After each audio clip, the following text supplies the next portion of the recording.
Assalamu alaikum, I'm Hina Ijaz. Welcome to Pakistan. I'm not welcoming just one guest today. I have two guests, one from Norway and the other is from Portugal. So we're going to learn about two countries at the same time in one show. That's called a double shot. So I have George on my right side. He is from Norway. He's in a Pakistani attire, so you may get confused that he's from some part of our country. You know which one I'm talking about exactly. However, he is from Norway. Let me clear that. So George is from Norway and he's been here for the last 11 days. He intends to stay here for a full 1 month. So much to discover in Pakistan. I think, George, 1 month is also not enough. No, probably I should stay longer. And welcome to the show. Thank you for coming. Thank you so much for having me. And coming towards our guest from Portugal, our friend from Portugal is Hugo. And I find the name very interesting though. And he is a lifeguard, again a very interesting line of profession. Exactly how does he save lives and how many has he saved so far? On a serious note, we shall be asking Hugo on the show today. He's been here for 5 days. He intends to stay here for another 2 weeks. The interesting part is that George and Hugo just met today, right before the show. They are not friends because in case you're wondering, let me clear that. But I am sure after this show, after this program, they are going to be friends because they have the same itinerary. They are heading towards Islamabad from Lahore, which is where we are currently. Then from Islamabad onwards, they intend to move towards the up northern areas of gorgeous Pakistan. So hi and welcome to the show. And I have faith and strong belief that you're going to leave as friends today. Am I right? Yeah, definitely, probably. Well, so George, you come from Norway, a very different country by nature compared to Pakistan. Tell us a little about it. Yeah, you can say so. It's, you know, it has some similarities. It's also a pretty cold country. It's like similar to the north of Pakistan. This must be burning for you right now. Yeah, 15 degrees. It's Norwegian it's summer. summertime for you. Yeah. And you know, we also have the mountains and the fjords are also famous part of the Norwegian nature that I think most people know about. And also probably when I say northern lights, you know what it is? Of course, the beautiful lights in the sky. I don't think you have those here in Pakistan. No, we have traffic lights. Traffic lights, yeah. Yeah, and else in the nature, you know, you can like it's being here. And it's like, not so populated, obviously. No, yeah, it's like, exactly. It's a lot of space. Here we have like 210 million people. In Norway, it's 5 million. Right. So you can walk for days without seeing anybody. And here, you know, you can barely go out the door. And you can not walk here without not seeing anyone. Yeah, so it's a totally different situation. So George, you have been traveling, you're a backpacker, you've been traveling for the past 4 months, you're a student, you're still studying, you have studied German literature. Why German literature? What inclined you to do so? So I have a family history in Germany. My grandmother, she came from there. So you do have a German, yeah, like my lineage. German family, Yes, yeah, exactly. So when I was 17, I decided to do an exchange year. So I moved to Germany and lived there 1 year. Oh, you did? Yeah, and then I picked fast up. Cars? Drove fast cars, no, I wasn't old enough and I didn't have a license, unfortunately. But I did a lot of other stuff. It was very interesting. And then I decided to study afterwards. I would like to show our audience a report that we have, as per tradition, prepared on Norway first. Let's take a look at it.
Hugo, on the other hand, is from Portugal. Portugal is a country of deep interest with Pakistanis nowadays. Do you know, Hugo, why?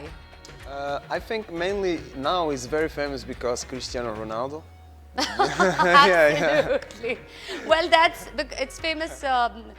Currently, it's more famous because of him right now globally, not just in Pakistan. Yes. But do you know the reason why Pakistanis are flocking towards Portugal nowadays? No. Well, I'll tell you. Come on, I'm the Pakistani here. Let me give you the story. Please tell me. And I'm the journalist here. It's no secret. A lot of Pakistanis are flocking towards Portugal nowadays, not just because it's beautiful. It is gorgeous indeed. It has one of the most scenic views. It's got history, it's got culture, but apart from that, the Portugal Golden Residence Permit Program, which is a 5-year residency program, you avail it through through an investment, making an investment in Portugal. A lot of people are looking into it, have applied for it, and some are on the way to receive it. So it's highly recommended also because of the low crime rate, almost next to nothing over there. And there are many other positive factors which we shall discuss about Portugal's program today. Since we have Hugo on the show, he's going to tell us about Portugal's wonderful, wonderful things and things to do if one is to go there just as a tourist, right, Hugo? So you have been here for 5 days, 2 more weeks to go. You've already visited Karachi. How was Karachi? Well, Karachi is very packed, like it's chaotic city, but I really enjoy chaotic cities. You know, it's called the City of Lights. Yeah, and it's the most populated city in Pakistan, right? Yes, absolutely, it is. Yeah. And it has a seaport. It has a seaport. Yeah. It has a beaches rather. Yeah, it's pretty beachy, huh? Yeah. Right. So we have a report prepared on Portugal as well. Let's take a look at it.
I have 2 Europeans on the show today.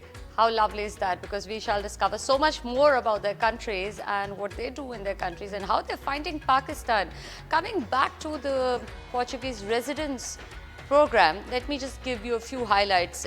It's called the Portugal Golden Residence Permit Program, and it is a 5-year residence by an investment program for non-EU nationals.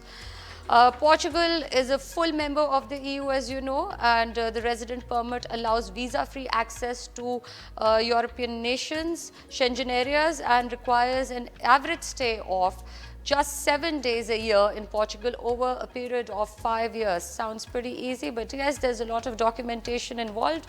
If you're doing your documentation right, you may just be the right candidate.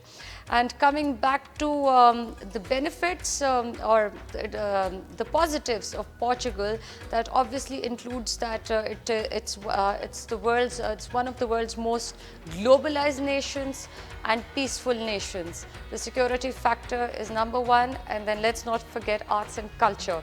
There's so much more to talk about the country, and let's not forget about another Scandinavian nation, Norway.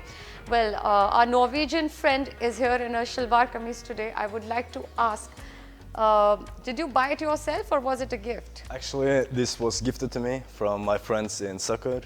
Right. I told them that I was going to be on this interview, so they said I can't wear normal Norwegian clothes, I have to wear something more interesting. So they gifted me this beautiful outfit, I mean. So yeah, it's like one of the best examples. Is it comfortable for you? It is really comfortable, I have to say. I'll probably wear this even in my country as well. You would? Yeah, I'll get a few lovely. looks definitely while walking on the street, but I think it'll be a lot of fun. People Right. asking And you had questions. friends in Sakkar already, you just mentioned. Yeah, How I've been, because I've been traveling, you know, through local buses here in Pakistan, so I met many people, and also through couch surfing. It's an online application. People are like when you see a tourist, especially in places like Sukkot and in Sindh, where it's very uncommon to see a tourist, they approach you and they will try to help you and will ask you if you want to have a tea. And also I've gotten gifts and dinners, and it's been so many great experiences. Overwhelmed with the hospitality, and you may just come back to Pakistan for another holiday. I'm going to go towards a short break, and when we return, we shall talk about our hospitality factor as well with the gentleman here from Europe. See you after a short break. The huge Viking history in Norway, Right. And the ships were a big part of the Viking siege, like how we conquered so many areas. Bahut shukriya, Not bad. murgi. Murgi. Yeah, Why because I murgi? love chicken, No. so I love chicken. You answered my question. I was like, why murgi? Why would you learn murgi? Yeah, I love chicken.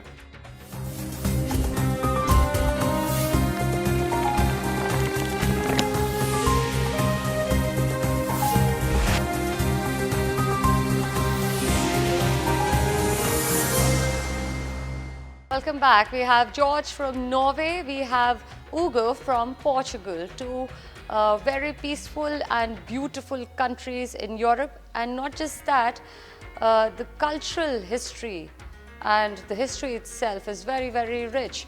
They have great museums, and let's not forget, in Norway, George, there is a museum called the Oslo's Viking Ship Museum. Yeah. It has some Viking ships, is that right? Viking, that's right. Tell us about it. Yeah, you know, the huge Viking history in Norway, Right. And the ships were a big part of the Viking siege, like how we conquered so many areas. They were like a bit revolutionary in the way they were built. I'm not an expert by far, but I think most Norwegians, you know a bit about this history. Right. So these ships are like used mainly in the fjords, and after a while they started to cross the seas, across to England, around 790. That's one of the first, you know, start of the Viking era. And these And ships. obviously you've seen them. Yeah, I've seen them. Actually, we still. If you were use to a describe, variant if you were to of them describe today. them, It's kind of hard. It's like wood. You know, it's very perfectly built. It's symmetrical. good engineering. Yeah, very good engineering. And it's very beautiful. It's a lot of fun as well to sail in. We have a small boat back home actually. It's not a proper Viking ship, but it's now a smaller variant that we use. And it's you know, it's a total pleasure, and it's a lot of fun. How to do. lovely, how lovely. So Hugo, in your country, in Portugal, the Human Development Index is very high. Your education factor, your health factor, these two areas are very, very good. So tell me about your upbringing.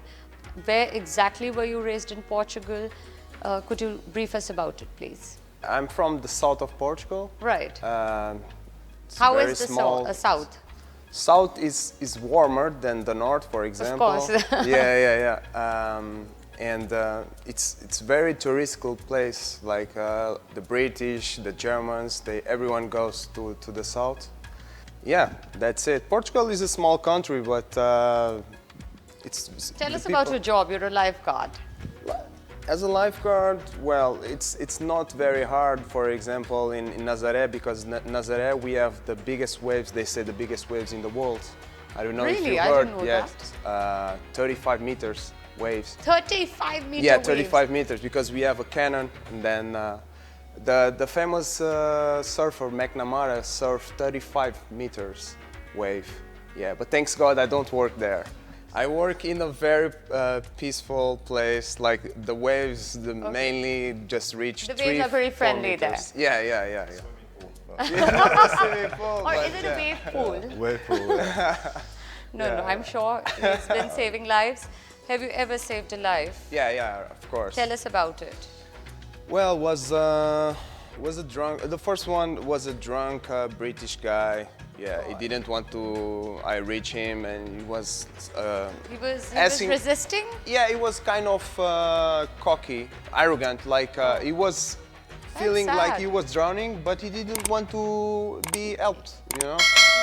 That must be a And- tough situation for you. Yeah, very tough. But yeah, I think that one and So did I you had just the leave worst him one, there but or what? sorry. So did you just leave him there? No, of course I push him, On but a he lighter note, was of course, it's a joke. yeah, but he was punching me and like oh, Really? no. Yeah, because he was drunk. He was He didn't know what he was doing, drunk. He probably, didn't yeah. know what he was doing, but yeah. And then I had another situation with a child, but Oh, no. yeah, All went well, all was nothing well. bad happened. So yeah, that's the most important. Can you explain to us why do these things occur? Is it because one doesn't know the tides are going to get bad, or is it that people know the tides are going to get bad but still they head towards trouble? Well, with a British guy who was drunk, it was a rip current. I don't know if it was a rip current, a very strong rip current. And then, yeah, he got pushed for the middle. And if you know the rip current, you just have to go with the flow, you know? You have But to no, he drift was, away. yeah, he was swimming against the current. Of course, he's not gonna be Oh, away. you just have to flow with it. Yeah, just go, but he don't know and he was drunk, that's why. Have you Yeah. seen people drown ever? Yeah, I already saw it, but It yeah. must be heartbreaking. Yeah, definitely yes. That's true. There have been many instances at beaches here as well, but that's a part of life because at times people do not realize they're not wearing the right attire for the beach, and mostly the reason is not the right attire. They get floated away, Yeah. and well, what can one say? You got to knock some sense into your own head. So, well, you have a tough job, I must say, Hugo. It's a very, very tough job. Comes with a lot of responsibility. How did you end up as a lifeguard? Well, I used to play football when I was younger, and then I like to be active all of the time. I love sports. So a friend of mine said, "Oh, do you want to try lifeguarding?" And I was like, "Yeah, why not?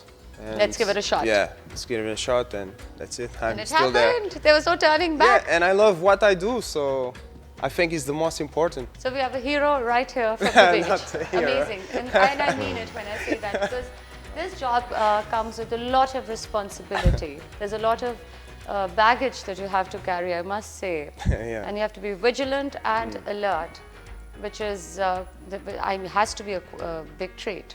Has to be if you have this job. Coming back to you, George, so what made you come to Pakistan? So I started traveling already 4 months ago. Started in Georgia, and then I looked towards the Middle East.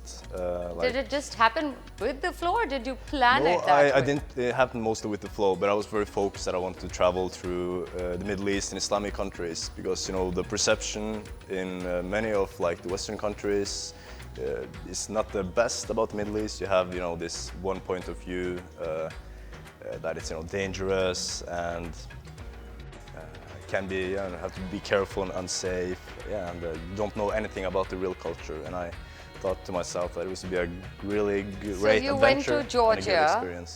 You went to Iran, Iran and Turkey. Turkey, Yeah. okay, Georgia, Turkey, Iran, Yeah.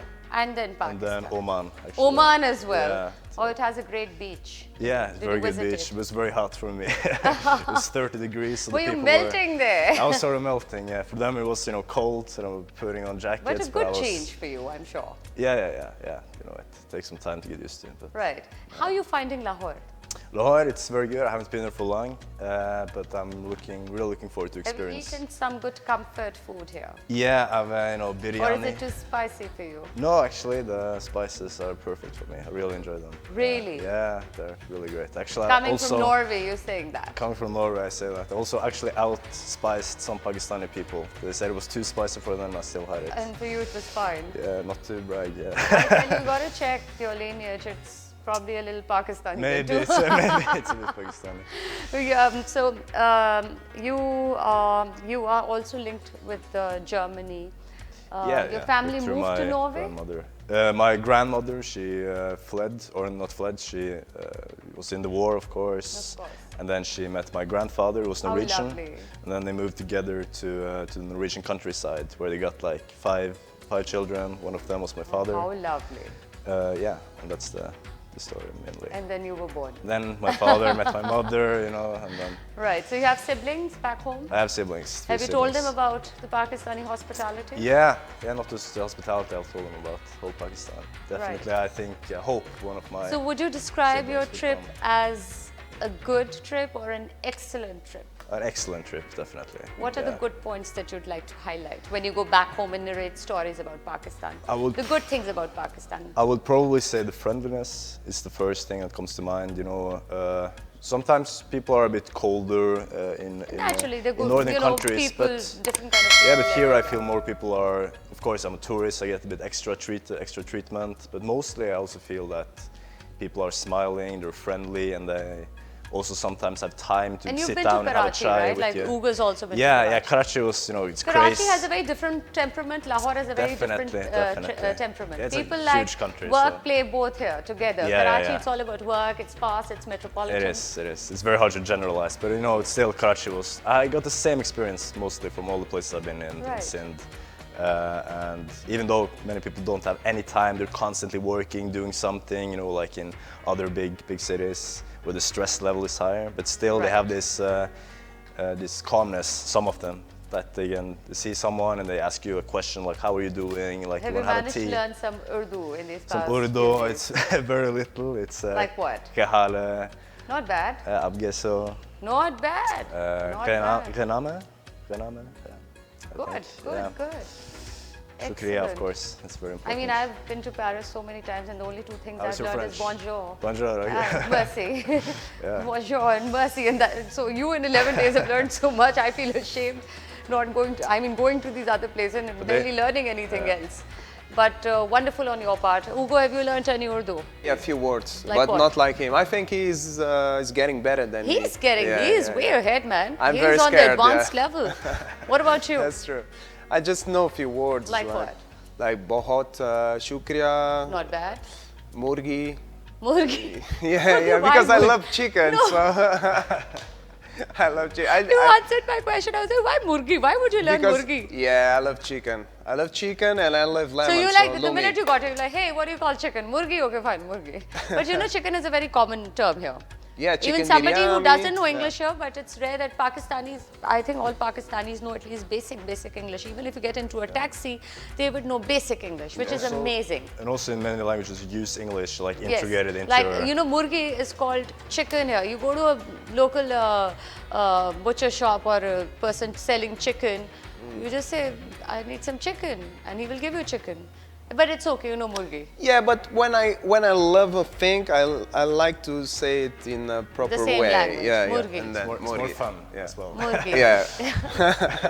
Right, okay, I'm going to go towards a short break on this fun note, and once we're back, we're going to show you some interesting clips from Norway as well as Portugal. See you shortly. Hiking is one thing you have to do in Norway. Norwegians are big on hiking. Yeah, we are. But it's a really beautiful country to hike in. You have all this freedom, this open space, these natural parks. If you come to Portugal, you can visit me in the south of Portugal. I thought that was a part of the beach deal. Tromsø or Steigen. It's one of the very beautiful places you can see. This sounds in the like country. French to me, yes. Yeah.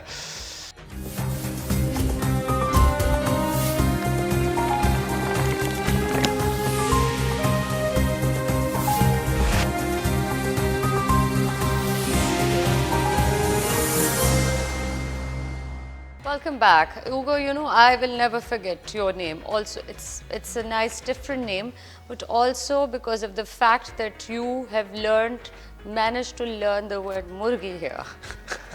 You should have learned some more interesting things or words, but murgi. But I'll never forget you. So amazing. I like that. So we can call you the Murgi Man. No, definitely not. But it's a fun fact to remember, right? Yeah. So, so talking about murgi, you know, chicken is used in many of our dishes, many meals that we prepare. We're big on murgi, by the way. So tell me about Portugal. What kind of food do you mainly have there, and what are the key components in it? We use a lot of godfish. It became from Norway. Yeah. I don't know why it became so traditional in Portugal, but godfish with a lot of stuff is like, for example, there is a godfish. The name of the plate is bacalhau à Brás. Wow. Did you heard it? I Did can you never heard it? remember that. I don't have a good memory. Yeah. And? The name in Portuguese is carne alentejana. It's like it's meat with fried chips, you know, and then you have a Portuguese steak as well. It's famous. Then you have desserts, some desserts. Famous. Tell me about the desserts. Pastel de nata. What is it like? It's a cream cake. It's very Oh, famous. yum! That sounds yum. It's more famous, that name, like pastel de Belém. Right. It's you can find everywhere. Right. Okay. 5 things to do upon reaching Portugal. 5 things to do. 5 things to do. Yeah. Okay. Go to the beach. Of course. And you'll be at one of the beaches. Maybe. Yeah. One has to go to the beach where Hugo is. We trust a man. Visit the castle in Guimarães. Of course. Where Portugal starts, the eastern of Portugal. Right. 3 things. 2 more to go. Yeah. Try the bacalhau à Brás, the godfish. Of course. Yeah. And the fifth thing, if you come to Portugal, you can visit me in the south of Portugal. I thought that was a part of the beach deal. yeah, can be. So come on, you've got one more thing to state. Another thing, visit. Any cultural sites apart from the palace? There is a palace in Sintra. It's very beautiful. Very beautiful. Right. Yeah. So there's a lot of history and culture to discover in Portugal that we have learned so far. Talking about Norway, of course, if it's the time for the Northern Lights, of course, see them. Apart from that, what else? Yeah, I think hiking is one thing you have to do in Norway. Norwegians are big on hiking? Yeah, we are. But it's a really beautiful country to hike in. You have all this freedom, this open space, these natural parks and reservoirs. I'm sure. And also, you know, the cities in the north are really beautiful. Very small communities consisting of 10,000, 20,000 people, even less, you know, some places 5, 4. How nice. So it's very, you know, very family, you know, friendly. It's like very. So that's 2 things. Third, I would say, is to travel in the fjords, either with, you know, a sailing boat or I'm not the biggest fan of cruise ships, but sure, it would work as well. By the way, count me in. I've been on a cruise ship. And a nice one with a balcony. I had that room, but it wasn't the most pleasant trip. Yeah, and it's not too good for the environment either. Exactly. Yeah. So definitely, you know, by road you also can do this and rent a boat or something. Absolutely. And then the last thing is probably to go to Tromsø. I would say Tromsø or Steigen. It's one of the very beautiful places you can see. This sounds like French to me. Yes. Yeah.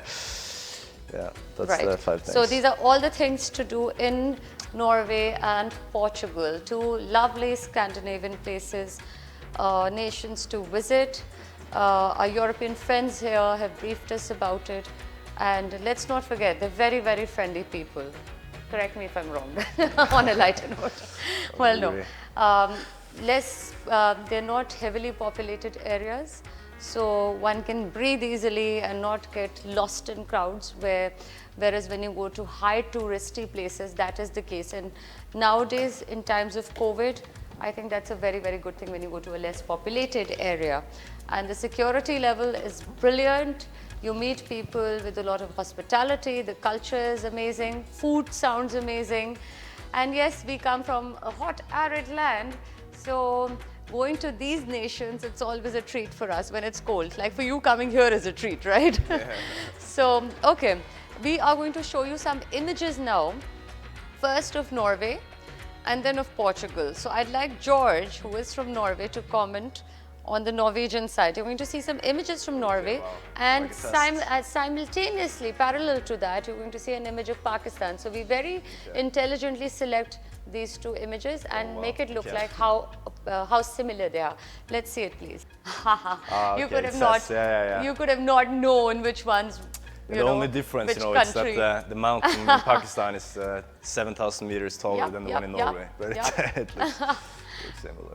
Very similar image again. So, do you recognize this area in Norway? Yeah, I think this is around the western part of Norway. Okay. Yeah, I would say. Oh, you can barely tell the difference, right? Yeah, it's very hard. Autumn, your autumn and our autumn, similar. Well, in some ways we are similar, right? I would say so. So, yes, that's your beach. This is and actually, then- you know, the place I was talking about, Oh, Lofoten I and think I see Steigen. Hugo there. Is that Hugo? That's maybe Hugo. Right, so now we will take a look at Hugo's country. We shall look at Portugal. Let's see the images from Portugal and Pakistan, some similar ones. Yes, please. Hugo, again, I see you. I think I see you there by the cliff. No, it's funny because I live nearby. Really? Yeah. This is Algarve, south of I Portugal. have to check with the producer of Yeah, my show if he knew if you're from here. This is Serra da Estrela. Yeah, it's in the interior of Right. Portugal. Right.